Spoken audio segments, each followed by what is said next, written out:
Welcome to some very famous people you've never really heard of. Bite-sized biographies of the famous, the infamous, and the quirky in less than an hour. My name is Philip D. Gibbons, and there is more information about me, this podcast, and a bibliography at someveryfamouspeople.com. There are also photographs of many of the individuals and items mentioned in this podcast. At the conclusion of part one of this presentation, there will be additional suggestions concerning further information about today's subject, Bob Marley. Please note, in future episodes, I will have information about the release of my novel entitled, Is That Your Final Answer?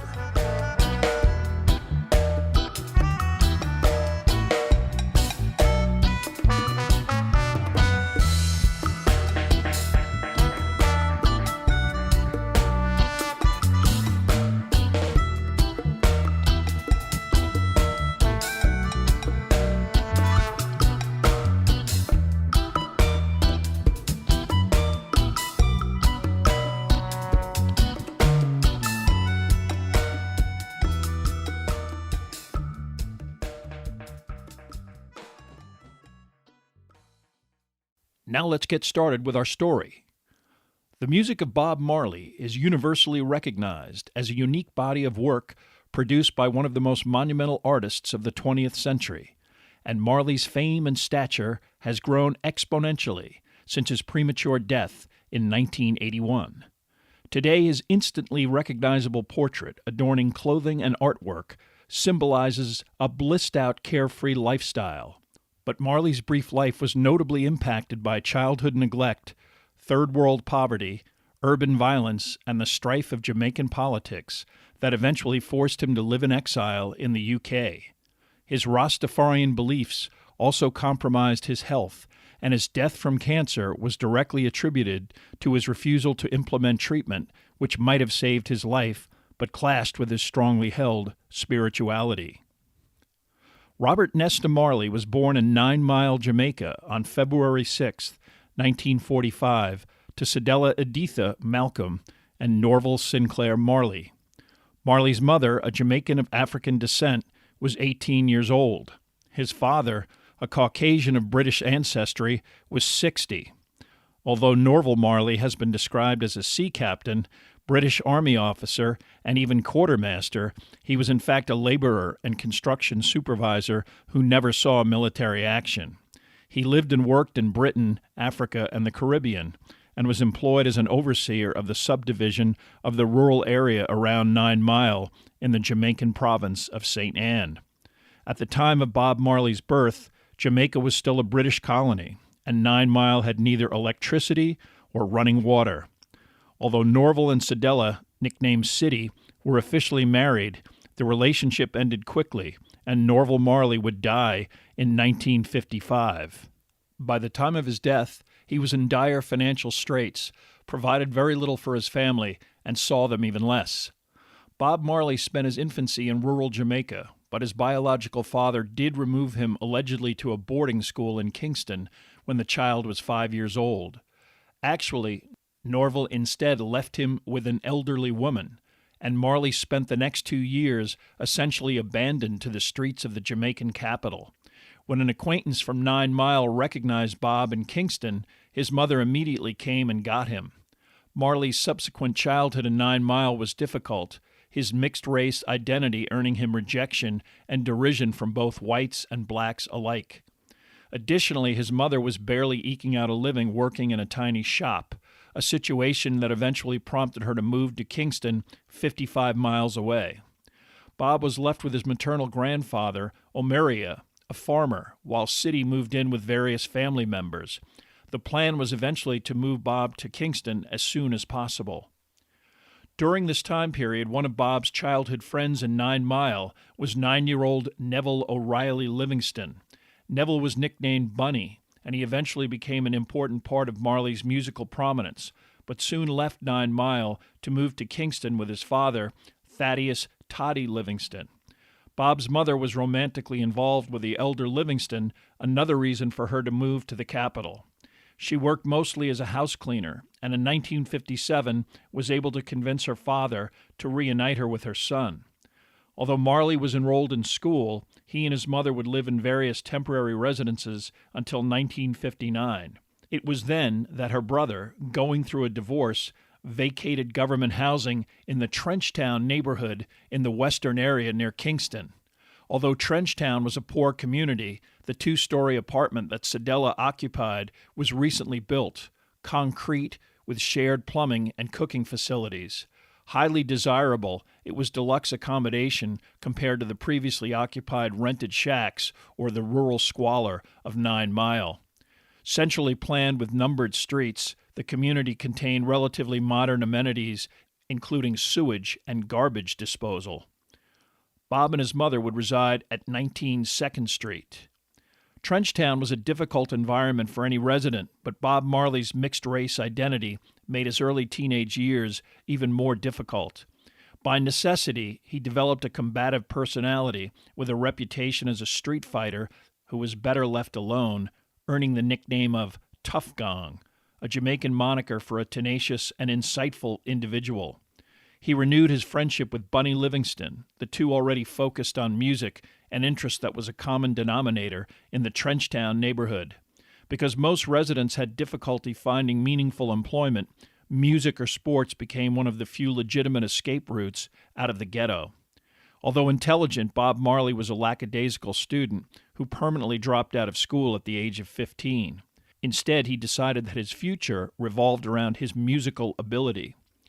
Most commercially successful artists usually benefit from a mentor or experienced professional initially providing expertise and guidance, and Bob Marley was no exception. Literally around the corner, on 3rd Street, a successful musician by the name of Joe Higgs routinely ran practice sessions with locals he deemed talented enough. There, Bunny and Bob met another aspiring singer named Winston Hubert McIntosh, eventually known as Peter Tosh, and Higgs decided the trio had something special. A fourth individual, Junior Brathwaite, was added as well as a pair of female backup singers. This group would perform locally with various mundane names until it was decided that The Wailers was an appropriate title. In Jamaican culture, to wail, W-A-I-L, was to plead from the depth of the soul to God for justice and deliverance from misery, economic and otherwise. But music was not Bob Marley's only occupation. He did find work as an apprentice welder in a small shop, where he managed to seriously injure an eye during this employment. During the welding job, he made the acquaintance of one Desmond Dakers, another welder and aspiring musician. Dakers sang during the workday, invoking the newly evolving Jamaican style known as ska, and exhibiting obvious talent. Unlike Marley, Dakers already had successfully obtained a recording contract with a ska label owned by a young music producer, Leslie Kong. With Dakers' blessing, in February 1962, Kong brought Bob Marley into the studio, and at age 17, the teenager recorded his first songs with some of the best Jamaican studio musicians on the island. Judge Not and One Cup of Coffee were the singles that emerged from these sessions, and while only modestly successful in Jamaica, they were a major step forward for Marley's career. Bob Marley also remained grateful to Dakers, who eventually changed his name to Desmond Decker, became a major Jamaican star, and achieved international fame, notably for his top 10 1969 hit, Israelites. In 1962, Marley's personal life also remained in turmoil. Based on Toddy Livingston's roving eye and blatant relationships with other women, his interactions with Bob's mother were volatile and unpredictable. Despite the birth of their child, Pearl, in 1962, Sedella suddenly announced that she was going to visit her sister, Ivy, in Wilmington, Delaware. In her absence, another of Sedella's sisters took care of the infant. Whether deliberate or happenstance, Siddy would not return to Jamaica for many years, severing her relationship with Toddy Livingston. Although she asked her son to come with her, he refused, understanding that his best shot at musical success was in Jamaica. Marley's domestic situation was further complicated when Toddy Livingston moved into the apartment on 2nd Street, bringing another mistress with him. The situation became so unpleasant that Marley eventually left. He was 18, unemployed, and homeless in one of the poorest cities of the Third World. Despite spending much of his time literally residing on the streets or eventually living in the kitchen of a benevolent friend, Marley continued to rehearse and perform, mostly with Bunny and Peter Tosh. They hoped to gain attention from any number of Jamaican recording entrepreneurs eager to find new talent.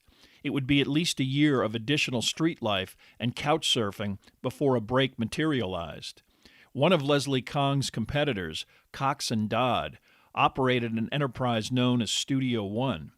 Dodd was a major player in Jamaican live music, the unique Jamaican presentation known as the sound system, turntables with giant speakers that were a precursor to today's DJing phenomenon. He was also a hitmaker with commercial instincts who auditioned musicians at his recording studio on a weekly basis, and a mutual acquaintance got the Wailers' entree in late December of 1963. With a house band known as the Scatolites, the Wailers sang a few cover tunes, much to Dodd's indifference, until they played Simmer Down, an original composition by Bob Marley. The material already evidenced social awareness, lyrics directed toward the younger, wilder, and occasionally criminal elements of urban Jamaica to calm down. In a moment seemingly scripted out of a Hollywood film, the record company Kingpin sat up and declared the song an obvious hit. The band immediately recorded a polished version and were surprised at hearing it being played within days at Dodd-sponsored sound system dances throughout the Kingston area. With the ability to record, manufacture, and Dodd's access to local radio airplay, the tune literally became an overnight sensation and a Jamaican #1 hit in January of 1964. It sold 80,000 copies on an island of approximately 2 million people. Despite their success, the Wailers saw little monetary benefit from their new status. Dodd was a typical musical entrepreneur of the period who paid his sessions musicians a tiny daily wage and kept his contract talent on a small retainer. Despite the success of Simmer Down and other subsequent Studio One recordings, the Wailers received a few pounds a week and additional money for clothes worn while performing, but that was it. Years later, they recalled this period as both frustrating and humiliating, successful performers who were so broke they were still occasionally even barefoot.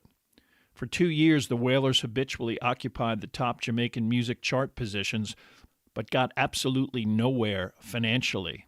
Finally, Bob Marley became so fed up with the situation that he decided that he would join his mother in Wilmington, Delaware. He hoped to find work and save enough money to bankroll the Wailers' own production and recording efforts, allowing the musicians to retain control over the profits. Before leaving, perhaps to reassure her, Bob made the decision to marry his longtime girlfriend, Rita. He promised to return, and the official wedding on February 10, 1966, underlined his commitment. His wife already had a child from a previous relationship that also complicated any journey to the States. Bob's mother was remarried to an American civil servant, and they lived in a typically American middle-class home that to Bob must have been a veritable paradise. With several bathrooms and his own room, Marley's habitat was luxurious compared to that of most Jamaicans. Unlike Toddy Livingston, Edward Booker, Siddy's husband, was both kind to his wife and generous to Bob during his stay. Marley was able to find work as a janitor at Wilmington's DuPont Hotel, but his stay in Delaware was always meant to be temporary, and between his eagerness to get on with his life and music career, his desire to be with his wife, and the cold winter climate, Bob would return to Jamaica after 9 months. Because he needed and acquired a Social Security card for employment, Marley was also potentially subject to being drafted into the military during the war in Vietnam. In Marley's absence, one of the most monumental events in the history of Jamaica occurred on April 21, 1966. On this day, Emperor Haile Selassie visited the island for the first and only time in his life. Selassie was a major international figure and one of the few prominent political leaders of an independent African country, Ethiopia. But Selassie also occupied a unique prominence in Jamaica as a literal deity worshipped by members of the Rastafari. Rastafari was both a belief system and a social movement that originated in the 30s in the impoverished Jamaican African community, partially as a reaction to the oppression of British colonialism. The political fundamentals of Rastafari were based on the teachings and beliefs of Jamaican activists like Marcus Garvey. Deliverance from oppression and economic misery would ultimately be delivered by a mass migration back to Africa, specifically Ethiopia, which was referred to as Zion, a kind of promised land. Rastas also referred to Western society and its social, economic, and political institutions as Babylon, and designated such figures as the Queen of England, the symbolic head of the entity that had enslaved and colonized Jamaica, as the whore of Babylon. With the coronation of Selassie in 1930 and his official title of Conquering Lion of the Tribe of Judah and King of Kings of Ethiopia and Elect of God, Rastafarians, who used biblical scripture as the basis of their belief system, believed this ascension was a confirmation of their designation of Selassie as a divine Messiah who would lead their deliverance to the African continent.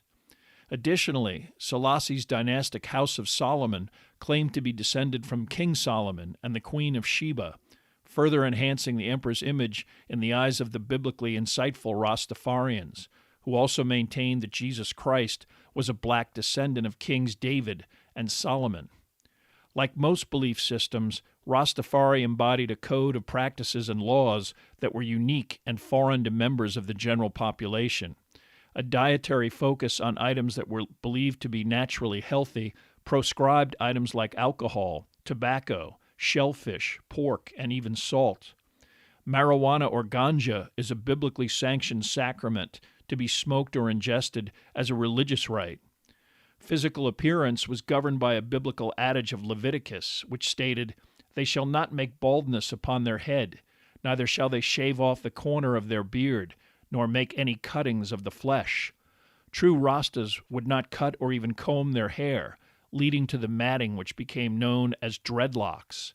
While stylish in some circles today, initially this term mocked the non-believers who looked down on the Rasta community with condescension and even dread. Both Bob and Rita Marley were familiar with Rastafari, but the visit of Haile Selassie in 1966 would help cement their status as true believers. In anticipation of the emperor's visit, an estimated 100,000 Jamaicans and many Rastas descended upon Palisados Airport, a throng so huge that when he arrived, Selassie was unable to disembark. The area was so crowded that Rita Marley did not even attempt to access the airport. Instead, she waited along the motorcade route that would convey the African ruler to central Kingston. As she related in her autobiography, she was hoping to receive a sign or affirmation from the emperor, personally to signal that Rastafari was the true path. Haile Selassie was believed by Rastas to have stigmata on his palms, and when he passed Rita's vantage point, he looked her directly in the eye and waved, the dark remnant of crucifixion clearly visible to her. Rita Marley became an adherent of Rastafari on the spot, and upon her husband's return, she excitedly related details of the entire incident. Marley's return to Jamaica coincided with his own increasing interest in Rastafari. After hearing the details of his wife's conversion, he sought out Mortimer Plano, one of the more prominent spiritual elders in the Rasta community. In fact, on the day of Haile Selassie's visit, Plano had addressed the crowds at Palisados and persuaded the throng to back off from the emperor's aircraft, allowing the emperor to safely leave the plane. For the moment, Plano would serve as Marley's mentor in the ways of Rasta, although eventually Plano's attempt to control the Wailers' recording career would sour the relationship. By now, all of Bob Marley's musical peers were also committed Rastafarians, and to further the spiritual awakening, Marley returned to his grandfather's farm at 9 Mile. Omeria Malcolm passed away in 1965, and the vacant property served as the perfect sanctuary for Marley and his young family, Rita having given birth to another daughter in August of 1967. Marley spent much of this time period farming and composing additional songs with his wife. However, he frequently visited his Trenchtown neighborhood to commune with other Rastas and participate in the ritual known as grounation, rhythmic chanting accompanied with both music and ganja.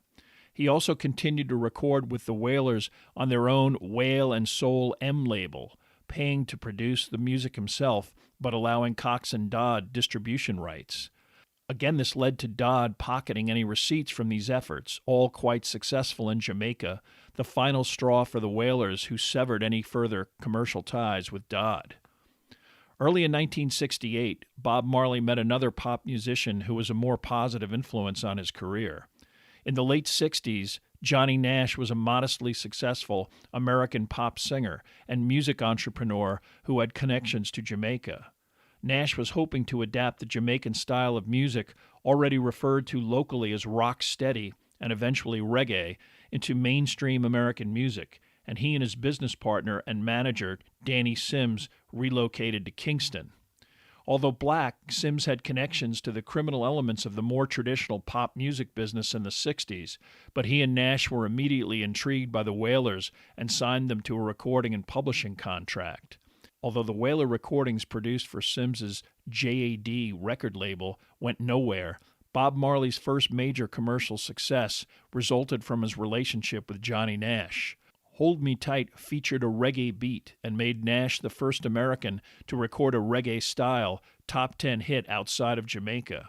Unfortunately for Marley and the Wailers, it would take a few years before Nash composed his signature song, I Can See Clearly Now, an international #1 and still an American pop standard. Nash would subsequently release Stir It Up, a Marley composition, as another single, but that was all still years away, and the Wailers remained in commercial obscurity. Bunny Livingston would also be hit with a cannabis possession charge during this time period that incarcerated him for several months, ganja quite illegal in the eyes of Jamaican authorities. Once again, feeling as if he had hit a dead end, Bob Marley emigrated to his mother's home in the U.S. This time he brought his entire family, which included a son and a daughter by Rita. Bob spent much of 1969 driving a forklift in a Chrysler manufacturing plant. His wife cleaned houses. This trip, more chaotic and stressful with a married couple and children involved, was not as harmonious as Marley's first visit to Delaware.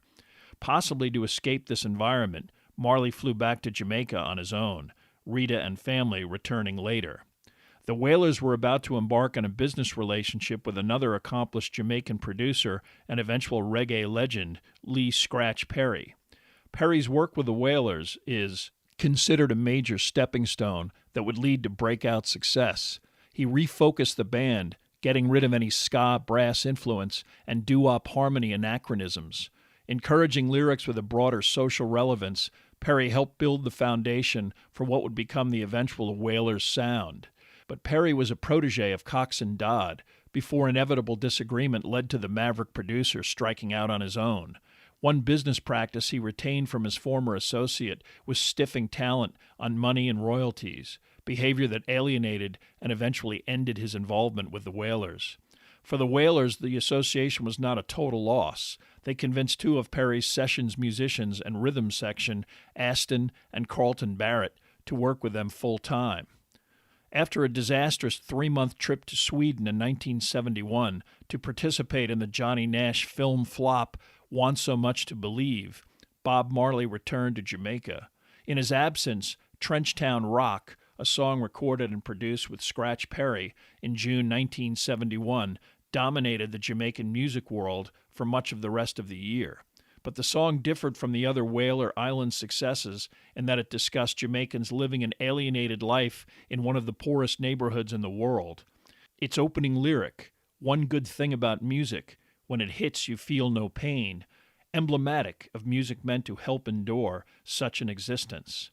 From a business perspective, the song also was the first released on the newly established Wailer record label Tough Gong, a tribute to Bob Marley's teenage street name.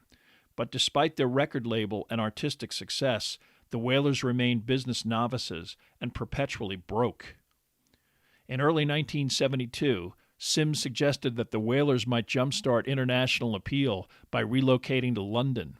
They would open in the UK for Johnny Nash, by now on the verge of breakout stardom.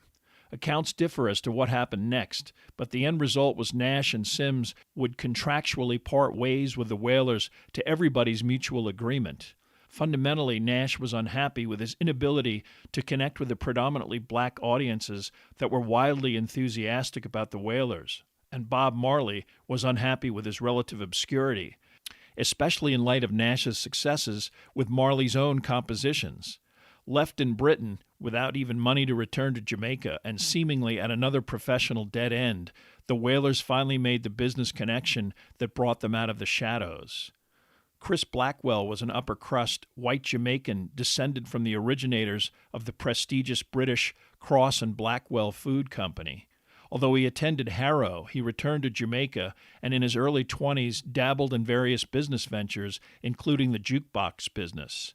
This exposed him to various members of the Jamaican music industry and prompted him to form his own record label, Island Records, in 1958, with money from his parents. His business model consisted of acquiring original music and either releasing it on Island or licensing it to larger record companies. In 1964, Blackwell's first major success occurred when he produced 15-year-old Millie Small's ska version of My Boy Lollipop, acknowledged as the first ska-style hit to achieve international popularity. Licensed to Fontana Records, a subsidiary of Philips, the song sold 6 million copies globally and allowed Blackwell entree to mainstream rock and roll. He relocated to England, where he then got involved with the Spencer Davis Group, a band that consisted of, among others, 15-year-old Steve Winwood. Winwood would eventually form Traffic, which in the early 70s was one of many successful island recording artists that included Cat Stevens, Roxy Music, and King Crimson. By 1972, Blackwell had completely disconnected from the Jamaican music scene, but when a British music promoter who had worked with the Wailers on their UK tour interceded, he agreed to meet. Impressed by the Wailers' demeanor, determination, and original musical ideas, he agreed to front the band 4,000 1972 British pounds, a considerable sum of money. In return, with no contract in place, the Wailers agreed to record their next album for Island, a deal that the industry laughed at, believing that Blackwell had been hoodwinked by the streetwise Rastas. The Wailers flew back to Jamaica, not wanting to let down one of the few music industry people who actually invested money to help them. In 3 lengthy, determined sessions in October of 1972, the Wailers were to record the album that was to be known as Catch a Fire, Jamaican slang for Go to Hell. Within days, Bob Marley on his own was back in London, mixing the final record with input from Chris Blackwell. Blackwell made some radical changes, highlighting Marley vocals, downplaying the bass and drum, and removing other elements and replacing them with lead guitar from the likes of Muscle Shoals sessions guitarist Wayne Perkins. Blackwell's intent was to soften the rougher reggae sound in an attempt to market the first reggae album ever promoted to an international market. While the album sold modestly when it was released in December 1972, it received tremendous critical acclaim from the music industry press, and following the high-profile success of the soundtrack of the cult hit Jamaican film The Harder They Come, a compilation of reggae featuring Jimmy Cliff and also an island recording, interest in this new musical genre skyrocketed. Chris Blackwell hastily prepared for a follow-up effort. He re-established his Jamaican roots by purchasing a dilapidated mansion in a posh Kingston neighborhood at 56 Hope Road, a house that Bob Marley eventually purchased outright. Marley's wife Rita was domiciled at Bull Bay, 10 miles outside of Kingston, with the couple's 4 children, including a son, Stephen, born on April 20th, 1972. Marley spent much of his time at Hope Road pursuing various relatively open romantic relationships, including one with Esther Anderson, a high-profile employee of Island, as well as an actress and model who starred in several Hollywood feature films. Despite these distractions, the focus remained squarely on music. The second Island Wailers album, Burnin', was quickly recorded in April 1973 and released in October. It contained 2 of Marley's most iconic songs, Get Up, Stand Up, and I Shot the Sheriff. A tour to support this album was launched in the UK, with dates in the US to follow. But despite their growing reputation, the Wailers were consigned to small college and club venues on a grueling 28-show schedule that transpired mostly over May of 1973. Again, the damp climate, incompatible cuisine, and budget constraints meant for a miserable slog that concluded with a respite in Jamaica before the Wailers proceeded to the U.S. in July. However, upon returning to the Caribbean, Bunny Wailer announced that he would never tour under such conditions again. Wailer also had issues with the direction of the band, blaming some of that on Blackwell, but also acknowledging years later that he wanted to escape the push for a more commercial sound and figured this was a good time to launch his own solo career. He was replaced by Joe Higgs, and off the New Wailers went in July to Boston and New York, where they opened at Max's Kansas City for the relatively unknown Bruce Springsteen. A subsequently disastrous fall tour started with the Wailers getting fired by Sly Stone as his opening act, leaving them high and dry in Las Vegas of all places, and ended with a sweep of the grimy industrial northern towns of the UK, helping to divide Peter Tosh and Bob Marley permanently. Tosh felt that he was being eased out of the picture by Blackwell and was especially angered that this was occurring as the band was approaching widespread commercial success. At the conclusion of the Burnin' tour, he told Marley he was going solo as well. Years later, Tosh would still remain angry with both Blackwell and Bob Marley. The conflict that pervaded Marley's musical career was mirrored in the volatile politics of Jamaican society. Throughout colonial times and well into the 20th century, the island was split into a have-not culture in which a conservative upper and middle class attempted to maintain the status quo at the expense of a greatly impoverished, much larger lower class. This class conflict was illustrated by the two major political parties who competed for leadership of the country, the leftist People's National Party and the more conservative Jamaica Labor Party. The latter ruled Jamaica throughout the 50s and 60s before being swept out of power by Michael Manley, a member of a prominent Jamaican political family, mainly by appealing to the impoverished majority with a reform platform focused on economic equality. While Manley did implement some fundamental changes like instituting a minimum wage, land ownership reform, and increasing funding for education, he also reinforced diplomatic ties with Cuba and identified Jamaica as part of a potential coalition between the non-aligned movement and the Soviet Union against what he described as imperialism. Such rhetoric alarmed the American government, concerned that Jamaica might devolve into another communist country on its Caribbean doorstep. The Jamaican government also renounced agreements with major American corporate giants like Reynolds, Kaiser, and Alcoa over fees paid for and ownership of Jamaican bauxite, a key ingredient in the production of aluminum. The Jamaican government eventually successfully negotiated a sale of control of these companies' refining operations, a development that was grudgingly agreed to, but also that engendered American governmental and corporate hostility. The competition between the two political parties escalated drastically in the 70s, with political parties paying already powerful criminal gangs to foment violence and assassination. Allegations that the American CIA became involved by providing elements of the Jamaican Labor Party with weapons and logistical support are widely accepted. Housing developments built by both parties while in power became armed garrisons, allied with one party or the other, protecting neighborhood turf and occasionally lashing out at other rival garrisons. By the mid-70s, hundreds of Jamaicans had been killed or injured in politically related violence. It took several years and a higher profile for this unrest to directly impact Bob Marley. Meanwhile, in 1974, he was attempting to reorganize the Wailers and decide on his own next musical direction. He needed to replace the two most prominent departed, which he did with a trio of female backing vocalists that included his wife, Marcia Griffiths, and Judy Mowat, dubbed as the I-3. He recruited various sessions musicians, including a horn section, and an American lead guitarist named Al Anderson, combining them with the Barrett brothers for his next recording, Natty Dread, which included newer renditions of Wailer standards such as Lively Up Yourself, and what would be the song that eventually took him to the next level, No Woman, No Cry.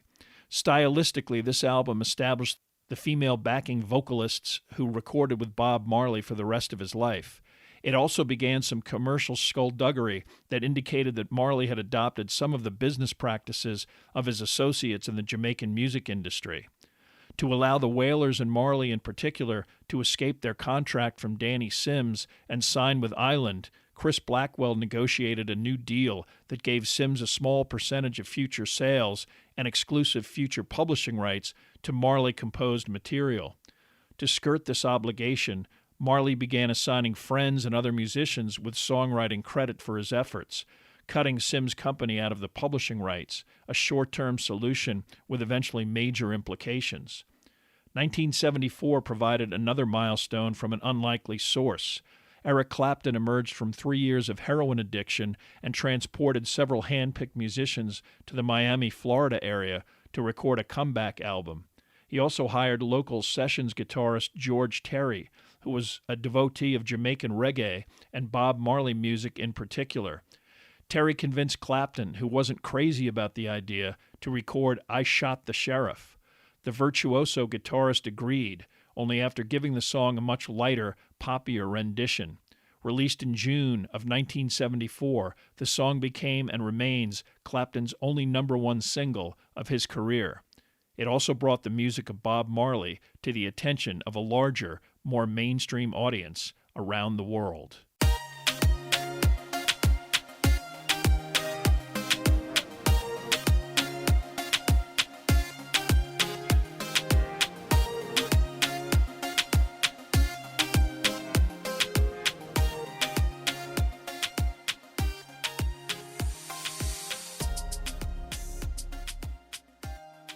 Thank you for listening to part 1 of this podcast about Bob Marley.